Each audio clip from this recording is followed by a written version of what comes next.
welcome back Hugo from STRESS. And also we have here John Walsh. Welcome, John. John is the Vice Chair of Easton, the European Small Islands Federation. He's also the project coordinator of Bear Island project group from County Cork in Ireland. And he's very well known in community development in his job with Bear Island Projects Group and as a board member of national island organizations. Welcome, John. It's a pleasure to have you here. And I would like to actually take this chance to ask you about the story of Bear Island and how did the transition really start there? Like in Bear Island, the question earlier about how do we get involved, was it financial or was it for the environment? I think when we started first, it was financial. We wanted a way to create funding for community projects. Like I work for an organization, it's an NGO, it has charitable status. So we depend on government grants or fundraising from the community.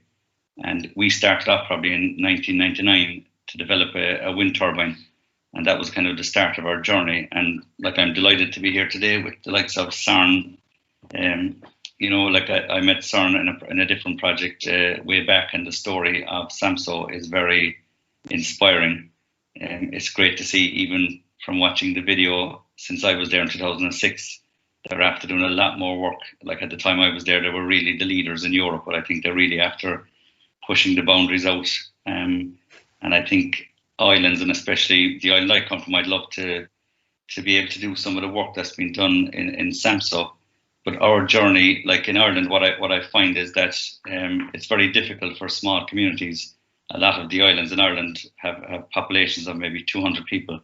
So it's very hard to get together. So I'd like to see, you know, different ways of getting investment. I think the islands need to keep local ownership. I think we shouldn't be giving away, you know, land in islands or land around islands or the sea around the islands for international investors to make money from the islands. I think the islands are well capable of coming together like they did in SAMSO and creating their own energy co-ops. I think there's great support at the moment with the Clean Energy for EY and Secretariat. I think that's a great start. And I think there's, like with NESI, the funding that's available with NESI, even through Easton and our work with Alexis, we have applied to NESI, and we have, the first time we have 5 small island communities working together to see can they go on, get on a, you know, develop their own CETAs and get on the energy transition journey. But I think what we need, like the next step we need after the Secretariat, after NESI, we need something to support island communities to build their own capacity. I think that would be the ultimate goal, that you can see the likes of SAMSO and the community in SAMSO, and you're working with farmers and with plumbers and the community and the real people on the ground. And I think if we don't build the capacity, like we all know that EU funding can come and go when there's pressure on. And usually it's always the islands that suffer first. If funding is cut, we're usually the ones that get first cut. So I think the best way to do this is build the capacity of the islanders on the ground, that they can do it for themselves. That's our goal in Easton, to do that.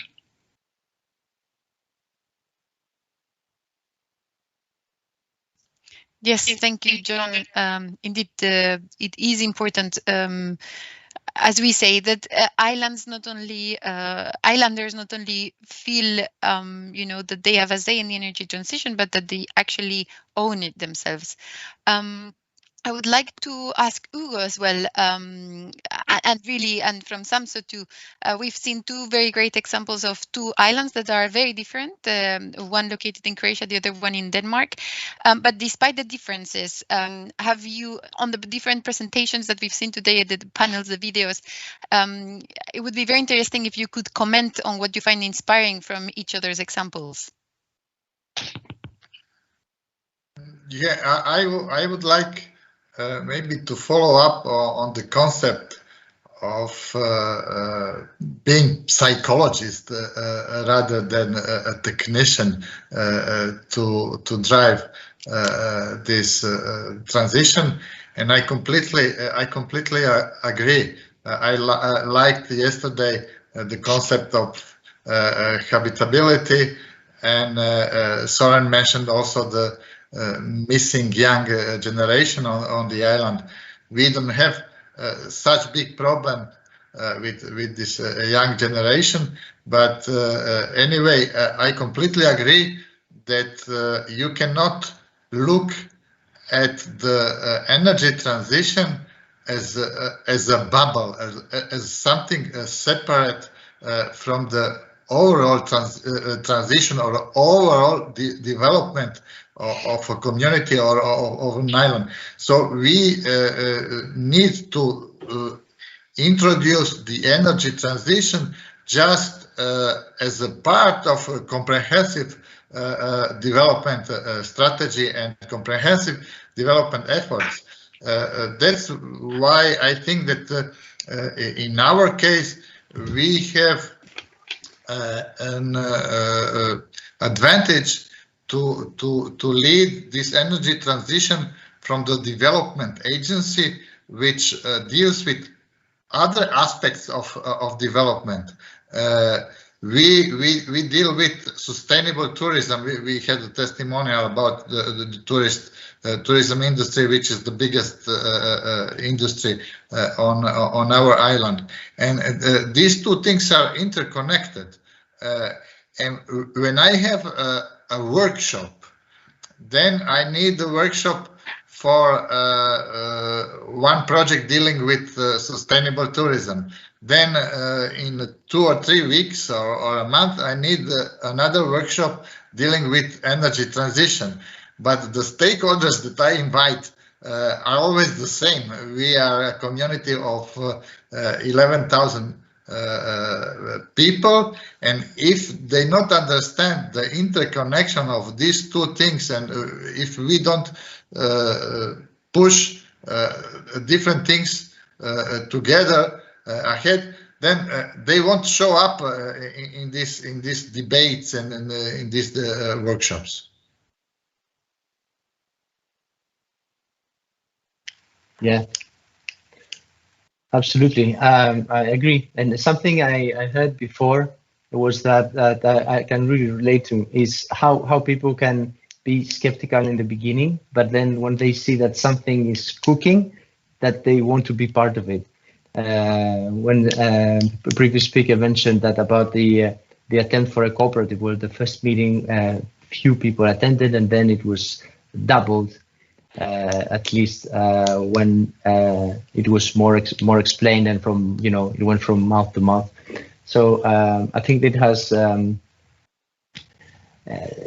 it happens like this in many cases. Also, I heard Soren also telling that when the houses on Samsung had to connect to the district heating, there were some people who were still reluctant about it, but when the neighbor connected, then they were more willing to do so themselves.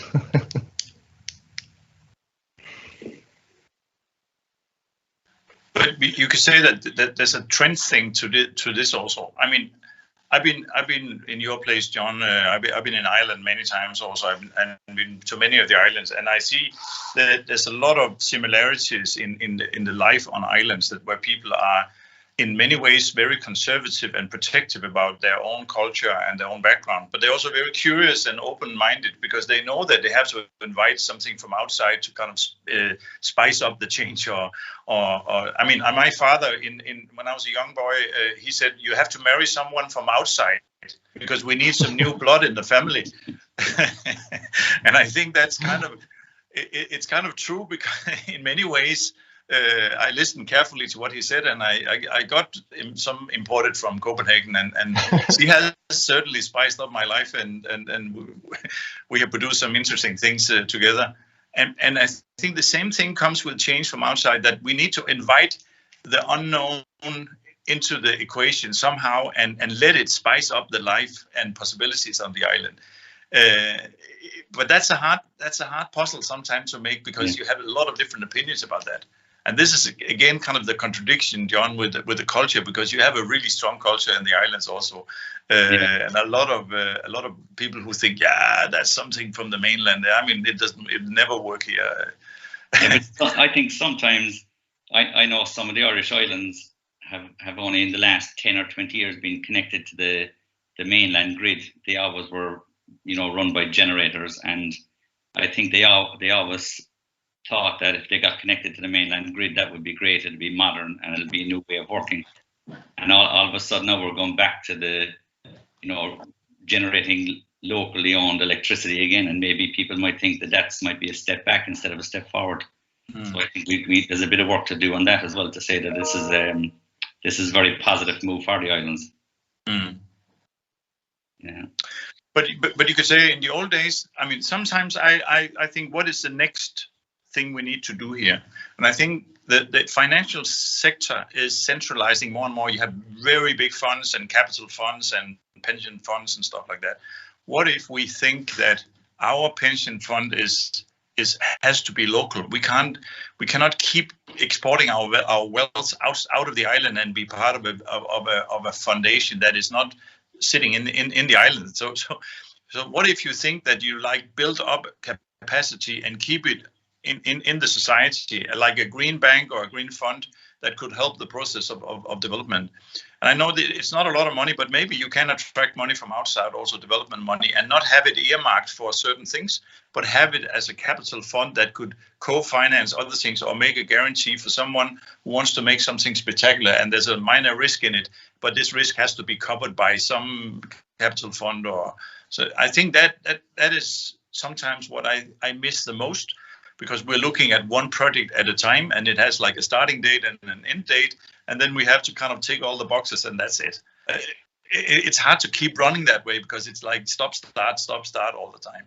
And we feel we are not masters in our own house. I mean, do you recognize that feeling? Yeah, I do. And I think sometimes, like, the financial capacity is one thing, but I definitely think that the human capacity is the way to go. And we heard yesterday, about the young people.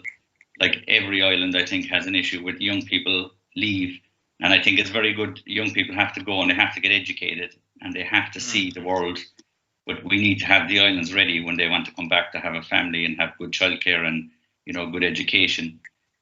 But I know on Bear Island, like, we're lucky to have a big dry dock that paints and maintains fishing trawlers and tugs and boats, and they're a big user of electricity. And I think in the past, our way was trying to sell the electricity off the island, but I think as well what we need to be looking at is finding ways on the islands to create jobs with our own electricity generated. Like, if we can provide cheap electricity to companies on the island to help them create jobs, I think that's another way forward for the islands and to keep the young people there, because they need jobs to live. Maybe we should sum this also for the NESOI, for the Island Innovation Program, could be like, what if we kind of create a green island bank, where we could allocate different activities here also that doesn't have a name on it yet, but it has like a purpose. We can sit down and discuss how we cover the needs in the most practical, most constructive way. Yeah, no, definitely that'll benefit and something that would benefit as I said, the human capacity on the islands. I think would be great to invest in. And just to say that when we're speaking about human capacity and building capacity in the island population, not because he's here, but I'd like to acknowledge the work that Alexis has done, over the last, 15 years working for island communities and building the capacity of islands. Like, he has a great way of linking island communities to the EU institutions. And I think that's a very important skill, and it'd be good to have more people like Alexis to do that kind of work. I think islands, like from north to south in the Easton membership, we have to be able to work in the language of the people. So we need people around Europe, different people like champions, like yourself, Søren, and like Alexis, to make this to happen. And I think that would be something that should come out of the forum today, to get somebody like, maybe we could clone Alexis to do that and have enough Alexis around Europe or something. Yeah, that's a good idea. but not too many, because then we look bad in we look bad in that comparison. No, but it's true. I mean, I mean, to be serious, I mean, Alexis is playing a very central role in this also, because he's a bridge to the bureaucracy in Brussels and to the Clean Island Secretariat, and to all the structures. That is good. I mean, it's good for the purpose. I don't disagree with it, but there's a long distance from Brussels to Clare Island or to any island in general, and to bridge that, we need somebody who understands both sides and can interpret the messages here. And I think that is a very, very important role. Yeah, definitely, I'd agree. Yeah, and within the Secretariat, we try to bridge this by having regional partners, such as the Samsung Energy Academy, such as Island Movement. We had Maya before, that help us reach, we are based in Brussels, we are aware of that, but these regional partners really help us reach, all different areas in Europe, all the islands. We see that depending also, I mean, there are many different types of islands in Europe, and therefore, we can feel that certain aspects of the energy transition are common and they may serve as inspiration. But indeed, every island has its own ecosystem, it has its own community, has its own barriers, and these regional partners really help us, get into the details of each one of the islands. I would like I mean, I see that there are several topics that keep on coming. So on the one hand, I hear we need resources on the island in order to make the transition happen. We need educated people that take the lead for the transition. We've heard this from Hugo, how they did the strategic thinking, but then it is now crucial to have someone who is a leader. On the other hand, we hear how people tend to leave the island, and I wonder what's needed there to close these two. I mean, there seems to be a breach, and what is there really needed to close this gap? Because there's a need and there's a problem. But if you can comment on this. I don't know who wants to go first, but I think that like institution like the Energy Academy here, I'm sitting in this really fancy building. It doesn't have to be a fancy building like this, but some kind of secretariat to kind of have a contact point, somebody who is responsible for the contact to the Clean Island Secretariat in Brussels, and can be the bridge between this also. Like you have the regional hubs, which I think is really, that's very nice, and I think that we will work with this and see how we can make it better and improve it in our own kind also, but also in correspondence with you. But I also like some of the programs to address the need of having a local secretariat on Clare Island or any other island, where you have like a structure where somebody will receive the messages, the letters, the purpose. I mean, there's so many, programs that is running, and who will update people on the programs and the funds and the structures that could be possible, and be creative enough to understand that maybe it looks a little bit big, but Clare Island could be a partner in a process or a program, or connect the dots somehow. You do a great job in the Clean Island Secretariat, and we try the best to be regional hubs, but there's still a need locally to have like a responsible secretary or a person or a person structure, a function that can be the landing point or the heliport for great ideas, and connect it, and then see how can we introduce this to the system and see where it bounces back with some positive response. I think that sorry.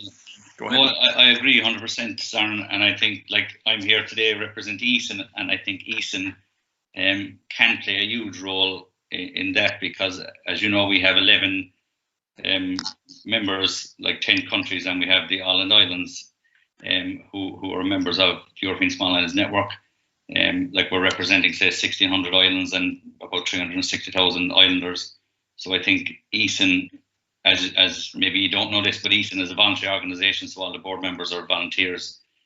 Some people have full-time jobs besides their work with Easton. So, like, I would like to, to see is there a way for Easton to get involved, even to hire somebody that can work with the island communities in their own languages, because I think that's extremely important.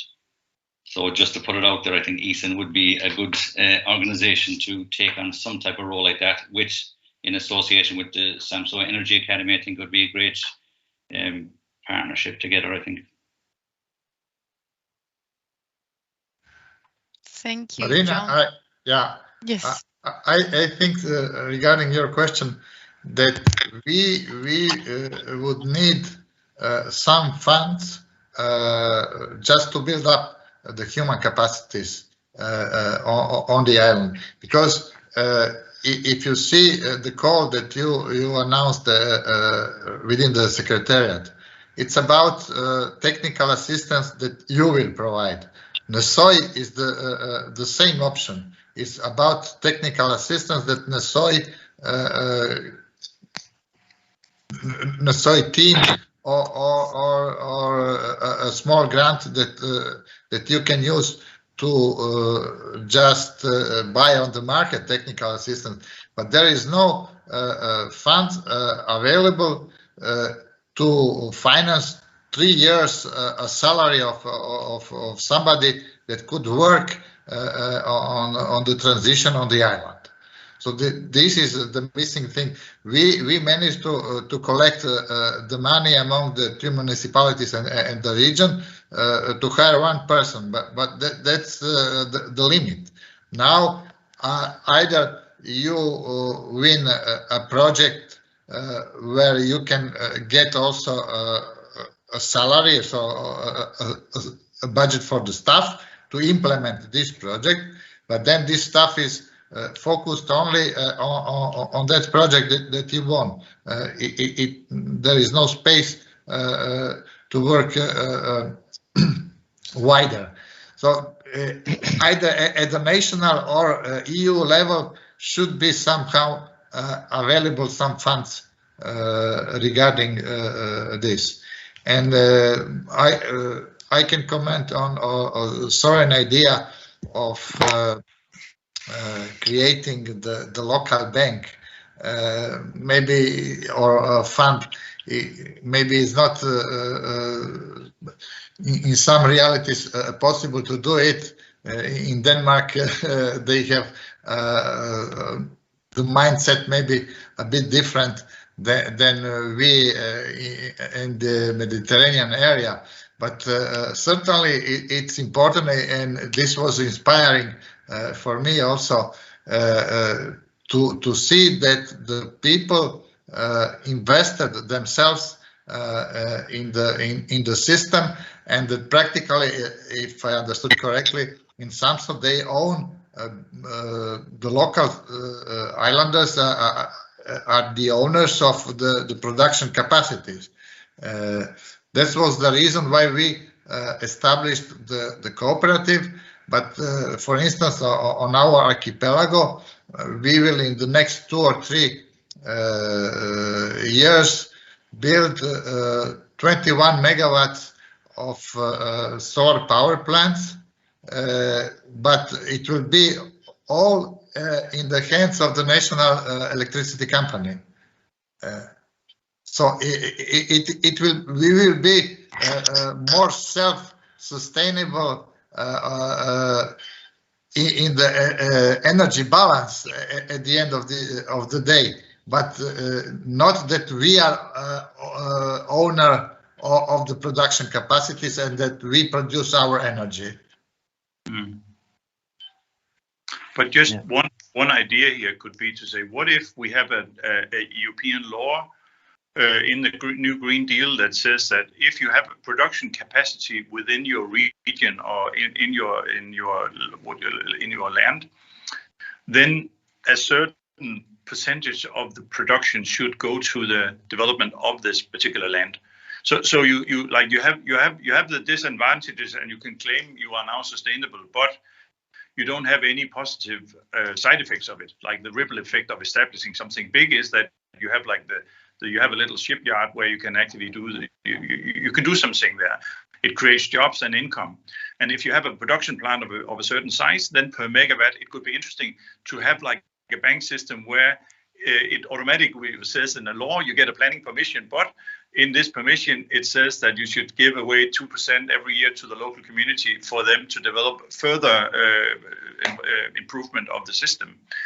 I know this has to take some legislation and some laws, but it could be a kind of a banking system, if you understand. It's a spin-off of you being friendly to an installation, and for this, what do you call it, neighborhood, you should then be paid some compensation somehow, or some participation, if you understand.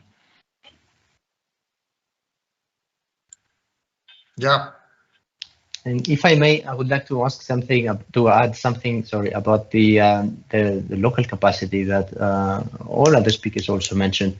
And I think very often we see a chicken and the egg problem. I mean, we have fought very hard for, I don't know, 10 years to create budget lines for islands and programs, including the EU Secretariat and NESOI.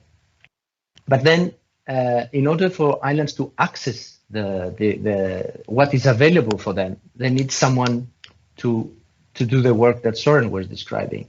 And then even when islands are aware of what exists, they need someone to write an application to apply for what John was describing. And this, in many cases, this person does not exist, or it may exist, but they're not available. There's not financial resources to pay a salary to do this. So in my view, I have been saying this many times, but in my view, one of the best examples of use of EU money has been the ELENA program for energy.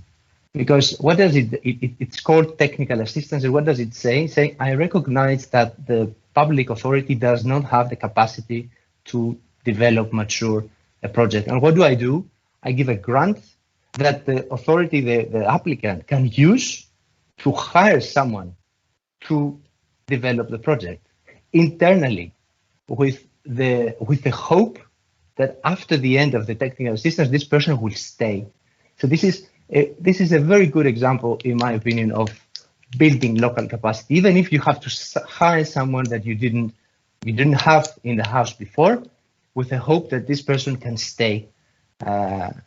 And I think the Commission could, I don't know, think a little bit more about how to the huge added value of this project and of the lessons learned internally in DG Energy and EIB from this. And I think this could be replicated further, either at EU level, or why not have national programs like that? It doesn't have to be EU money, but I think this is a very good example. Like it's in my opinion, it's like a best case.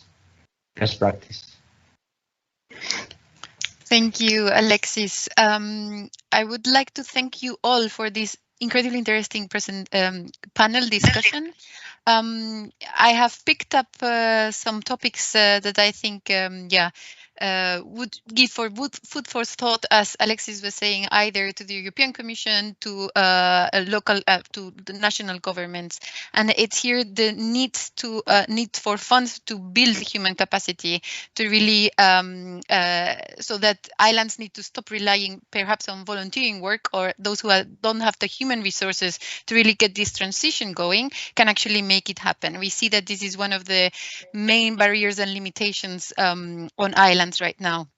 We've also talked about a local fund, a local green fund located on islands, local secretariats that can actually translate all what happens at higher national and EU levels down to the language of the islanders. And we've even had this idea of having projects on islands, but that part of the benefits of it can revert back to the local community as a way of helping the development going. I would like to thank you all very much for this morning session, Hugo and all the people from Croatia for the testimonials and the nice story on the transition agenda, Søren and Alexis for this very dynamic and nice live stream from Samsø. It helped us actually see, how things are on the ground there, and that makes a difference for this virtual event. It worked really smooth and very nice. Thank you both, and thank you as well, John, for joining here for the the panel discussion and giving us the view of Easton and what are really here the challenges as well for even smaller islands in their development. I see that we have also very nice comments from the chat. So thank you everyone, also from the public that has taken part of this morning's session. Now we go into a little break. We have around 25 minutes. We'll be back at 12:30 with the announcements of the results for the call for technical assistance. We have now some time for break. You can use this time to grab a bite, get some energy for the afternoon that comes. We first have the announcement, then we will go into the parallel workshops. In the meantime, you can also use this break to network with different participants. You can find all the options on the Brella platform on the left side.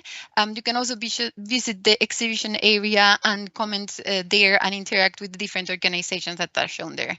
So thank you very much everyone for taking part of this morning session, and please stay tuned and we'll see you back at 12:30.